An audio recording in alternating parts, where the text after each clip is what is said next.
On June 12th, Friday evening at 5:21 p.m. Eastern Time, the United States government sent a letter to Anthropic CEO Dario Amodei. By nightfall, two of the most powerful tools ever released to the public, Fable 5 and Mythos 5, had been switched off for every foreign national on Earth. And not just outside America, inside it too, including Anthropic's own employees who aren't US employees. The trigger, according to a report by news portal Axios, was a claim by another company that it had successfully jailbroken Mythos, unlocking its ability to find and exploit software vulnerabilities. The Commerce Secretary invoked national security. Anthropic complied, abruptly cutting off hundreds of millions of users. But the company also pushed back, saying it believed this was a misunderstanding, that the jailbreak was narrow, that the same vulnerability exists in GPT 5.5, and that this action did not mean its own standard for what responsible government intervention should look like. In today's episode, we ask, is controlling access to AI the new arms race? And when the data is ours but the model is not, who really owns artificial intelligence? It's Thursday, the 18th of June. I'm Anirban Chowdhury. This is the Morning Brief.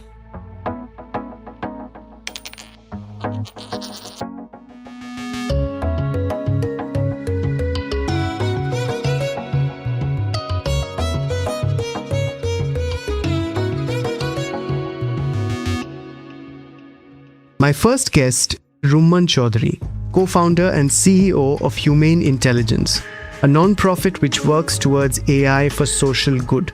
She was a US science envoy for artificial intelligence during the Biden administration and a former director at Twitter, which is now X.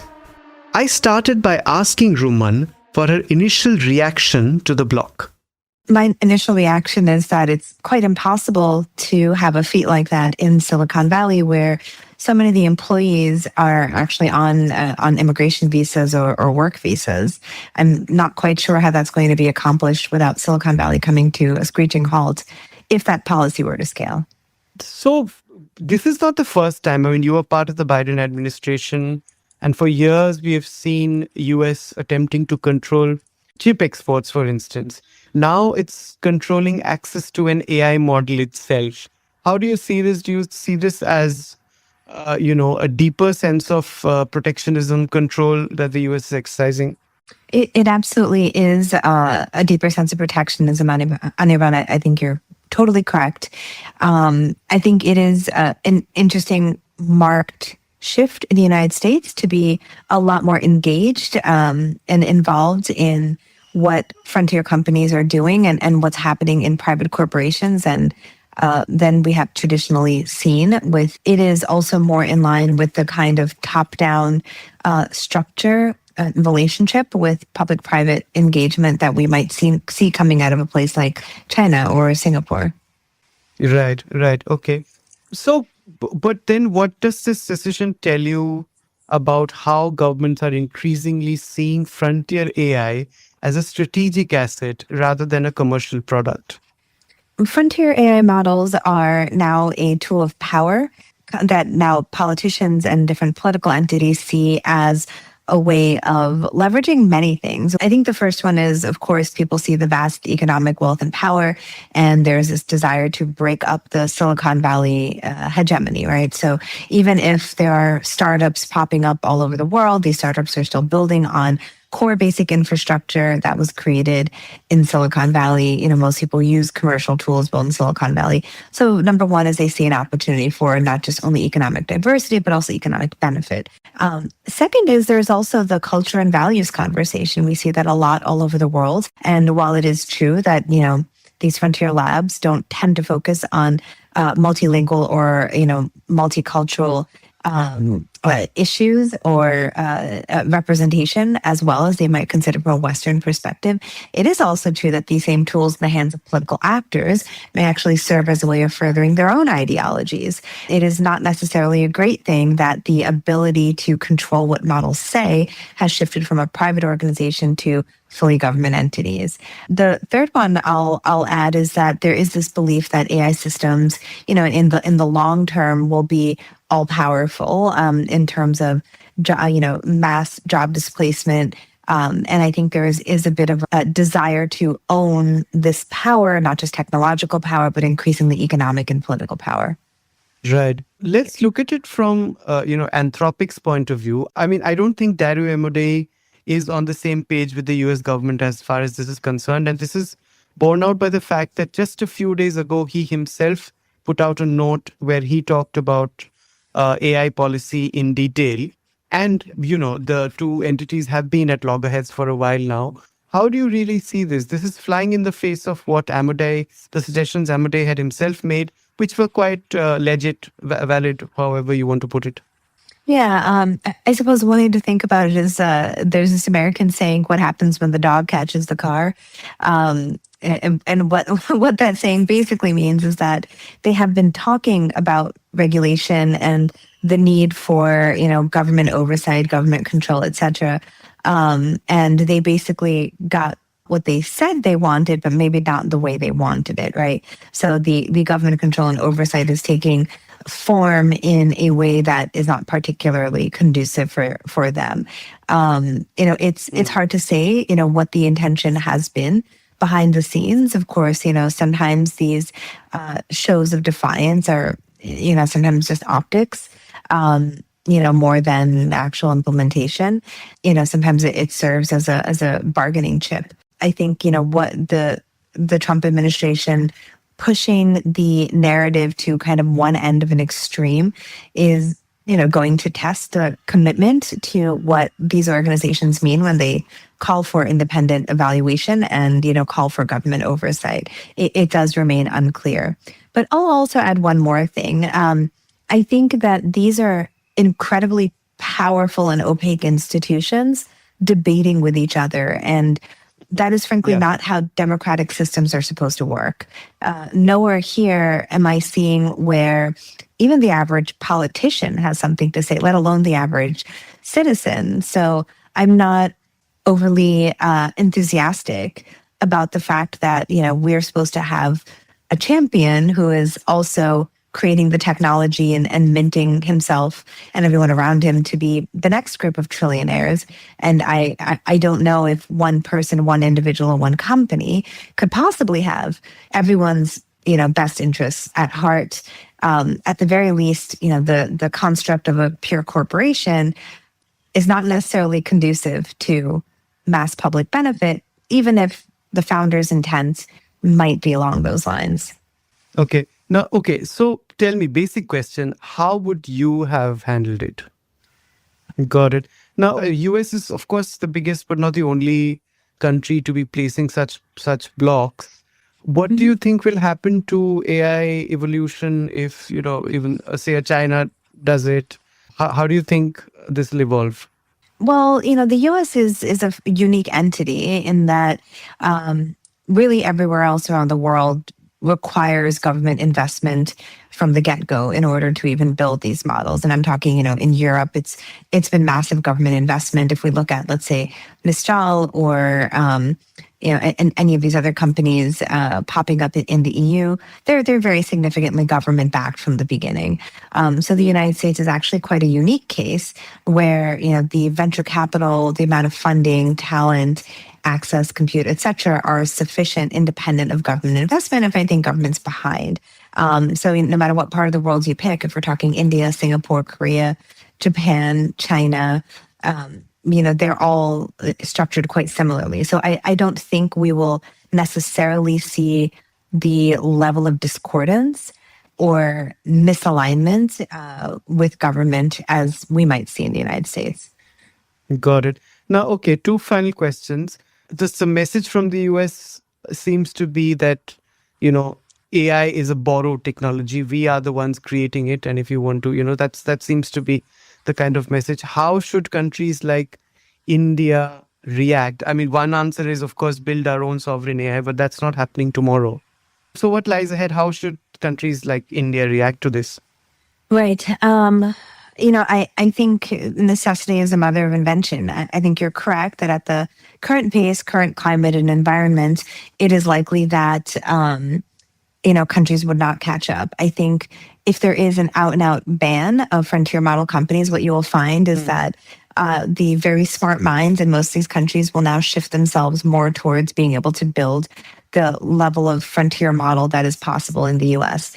I think, one of the reasons these models have, of like foreign made models or non-U.S. made models are not particularly popular. It's, that the U.S. models got there first. So by carving out who can and cannot use them, this regulation is essentially creating a market opportunity. If you think about what the story of DeepSeek is a distillation model, and the distillation model's efficiency was born out of the fact that United States limited compute and limited chips. So, some of the best innovations that are challenging the United States were born out of the very constraints that the United States placed on the rest of the world. Finally, Rumman, G7's happening now. Do you think such a platform is a good one for reconciliations of the issues that are happening around frontier models? I think what G7 points to is the need for global entities doing this convening and discussion. I wrote an op-ed, probably about 3 years ago, at this point when generative AI models first came out, about how they desperately need global regulation because they're actually a borderless technology. And while this idea of borders is now being enforced on the technology, it still holds true. Now, the G7 is a convening that may lead to a better governing entity or the possibility to govern. And hopefully this, more neutral environment provides a way for everyone to take a step back from internal politics. Great. Thanks, Rumman, so much. Thank you. Next, I speak to Nikhil Narendran, partner at TMT Trilegal and president of ITechLaw Association. Hi, Nikhil. Very warm welcome to the Morning Brief again. Always good to have you. Thank you, Anirban. Always good to be back. Fantastic. Let's start with the anatomy of this. From a purely legal standpoint, what is the US actually trying to control? I mean, is it controlling the software, the model weights? Is it controlling the underlying capability? Or do you think it's something harder to pin down? So it's really hard to pin down this because of the fact that it seems to be not just an access to the model or the weights, but purely the access itself is blocked, right? The access to both Mythos and Fable has been blocked by the US government. And very interestingly, they've cited national security reasons. They've also banned the access to any foreign national, whether within US or outside US. So it's a very difficult sort of a diktat to implement. So what Anthropic has in fact done is they have gone ahead and blocked the access to Fable and Mythos to all its customers.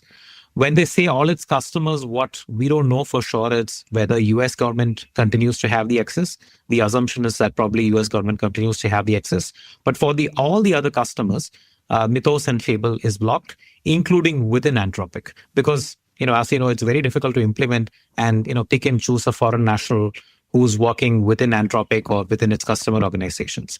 So from a pure legal perspective, this is couched under a national security export control exception, but it goes clearly beyond an export control exception because this is not purely export that's been blocked. It's basically a foreign national access to Mythos and Fable that has been blocked. Understood. Okay, now here is something I need to clarify before I move on. We've seen export controls from the US since Biden's time, right? And this was on chips. But how does this, the fact that now access to an AI tool is barred, how does it make it deeper and more serious and more critical? And perhaps more harmful? So typically, look, the export restrictions were put on, physical things or, for instance, if you just look at servers or if you just look at dual use cryptography equipments, right? Or atomic energy reactors and other components as a part of it. And there is also restrictions put on equipments which could be used for dual use, for instance, or technology which could be used for dual use under the Wassenaar arrangement. Wassenaar arrangement was an arrangement which was formed after the World War to ensure that technology which could be put to both civilian and defense use is subject to a regime, and countries like India and US and others have developed their own regimes to control the export of such technologies. So that was fair game in the world order after the Second World War. But having said that, this is a new form of access and restriction to technology, where there are private companies which are coming out with technology.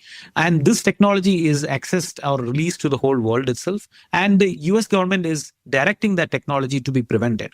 The nature of this order itself is quite significant, because it doesn't seem like there has been a real thought through process that was followed by the US government. There was no hearing which was given to Anthropic to understand what are the issues involved. Apparently, the US government relied on some reports of jailbreak which were reported by some companies and acted upon that without even consulting Anthropic and issued this warning. Got it. Now, let's come to India. Only last week, we had gained access to Mythos under the Project Glasswing. Now, first of all, for some of our listeners who may or may not be aware of what's really going on, tell me, how significant is this? And now, after this ban, how does this change our country's security posture of critical infrastructure like this? Yeah. About Project Glasswing, look, something for us to remember is that, look, when Anthropic first released Mythos, it did not release Mythos to the whole of the world.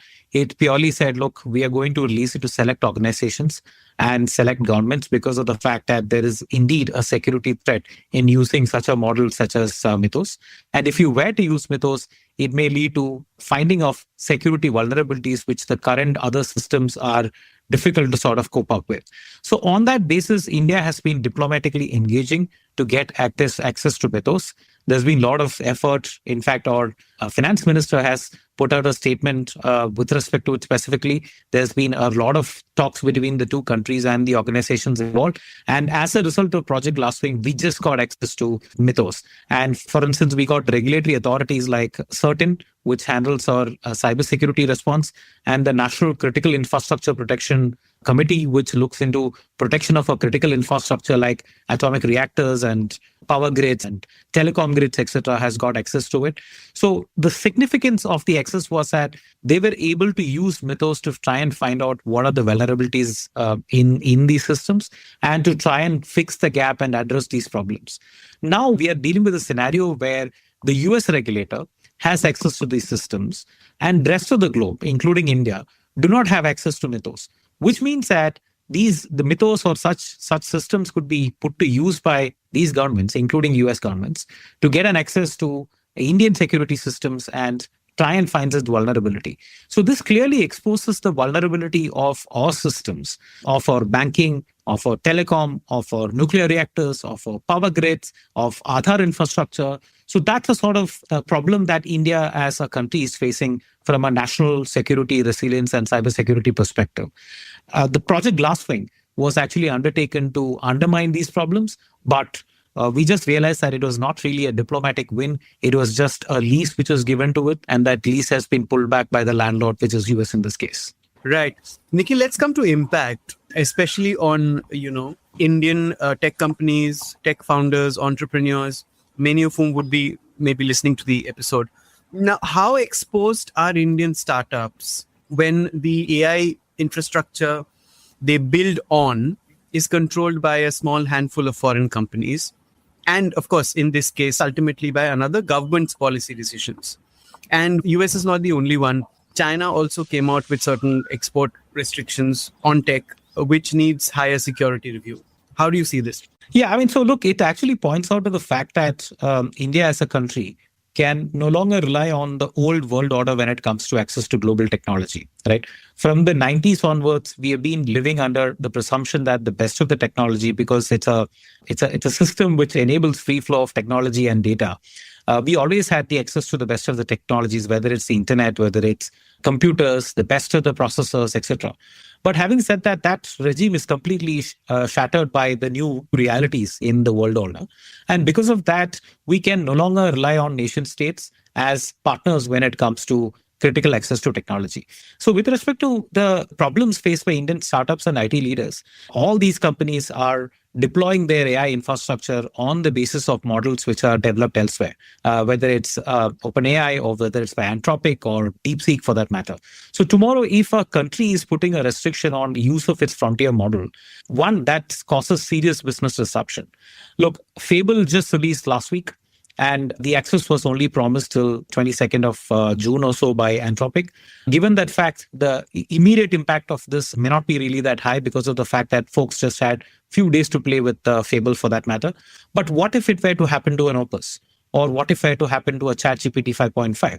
The impact is going to be significant. So what we need to take home and what we need to realize here is that, look, if this trend is to continue, and this trend is likely to continue, we will have a situation where models are developed in countries elsewhere and they have the ability to switch on and switch off infrastructure the way they feel. We actually saw aspect of this playing out when it comes to Nayara Technologies incident, where Nayara was denied access to certain cloud infrastructure on the basis of a US order because of the Russian sanctions which was involved. This is actually a second warning for us that we need to now start really thinking about building our position when it comes to sovereign AI and critical technology. Got it. I'll take another stab at the, sort of the unfairness of it, which is the ecocentric data debate, right? And here's a paradox. Now, these frontier models are built on huge pools of personal and behavioral data that are drawn from people all over the world, of course, including India. And yet access to the finished model is now being switched off to other countries. How do you see the fairness of that, between the people whose data helped train these systems and now the very few who are allowed to benefit from the models that are built from the data? Absolutely. So, Anirban, so you're spot on when it comes to the unfairness of this particular act, right? And for that matter, there's a serious question of equity involved here when such bans come into play. Look, like you said, most of these models are based on data annotation from countries such as India or African countries or Venezuela for that matter. So if you read Karen Ho's book on Empire of AI, she goes into this in so much depth as to how data annotation industry typically works as a really low paying job. And then that's been used to power the foundation models, the frontier models in the US.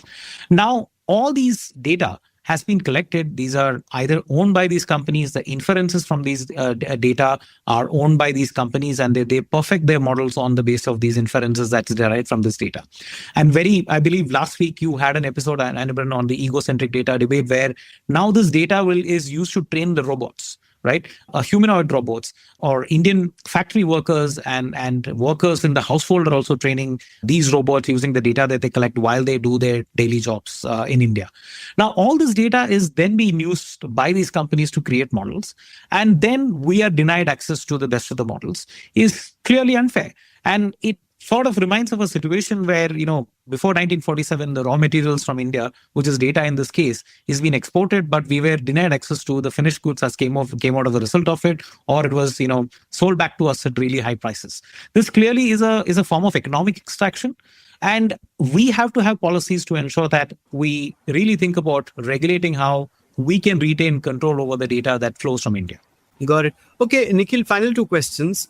Does this set a really ominous precedent where we see the line between genuine national security and plain technological protectionism beginning to really blur? Yeah, it does. So, Anirban, so the very interesting thing here is, look, this is always played out in a very different kind of technology. So if you just look at cryptography, if you just look at nuclear technology, the governments have always played this game in the name of national security. Look, there are several civilian use of these technologies which were prevented by both the USA and the Soviet Union during the Cold War era. Now it's been repeated in the information technology era and to information technology products and services out there. And the impact, of course, is going to be much more larger because, look, there was not so much dependence on nuclear energy or cryptographic technologies during the Cold War era for an ordinary person's life or livelihood or, for that matter, commerce, right? But that's not the case with respect to information technology. We are so reliant on this technology. The entire country's economy is reliant on this technology. Our daily lives are reliant on this technology. So the impact of this, such a blockade, such an isolation as a strategy when it comes to national security by US or China will have long-lasting impacts across the globe on our economies and our daily lives. Understood. Okay. And also, finally, if we want any kind of AI regulation at a global level, this has to be done by global concerted efforts, right? And this kind of move just flies in the face of that, right? Absolutely, absolutely. So I think so, Anirban, unfortunately, we are not necessarily living in an era where we could actually meet eye to eye with all the countries who are involved in AI development to have a multilateral level agreement on regulation of AI. It's very difficult to imagine that happening given the geopolitical circumstances across, including the tariff war and the real war that's happening. So now, with moves such as this, it is going to make it even more difficult. And in fact, I would say that unless we sort out many of the other major issues, including the relevance of UN, including the relevance of WTO, because this also has an impact from the perspective of WTO GATT agreement perspective, because this is also could be argued as a blockage, a restraint of trade per se that is being put in place under the GATT agreement. So from that perspective, look, it's going to make these dialogues even more difficult. I would say in this current climate, more than a multinational efforts, I would say national effort to regulate AI, which is then sort of incentivizing or sort of a precedent for other countries to follow, may be a better approach, because multilateral efforts in this world are proving to be extremely challenging given the circumstances that we are living in. And I would say that it's almost next to impossible probably in the next couple of years or so. Right. Fantastic, Nikhil. As usual, thank you so much for joining us on the Morning Brief. Thank you, Anirban. Thank you for having me. It was great conversing with you as always. What happened on June 12th was a signal and a message that AI is now sovereign infrastructure, and that access to it is a symbol of geopolitical power. The overarching message that it conveyed was that every country building on foreign AI is building on borrowed ground. The question is, how shall we, countries like India, respond to that message? That's it for today. This episode was produced by me, sound designed by Amrit Reggie and Indranil Bhattacharjee. Keep listening to The Morning Brief and our other podcasts on your favorite listening platforms. Stay tuned.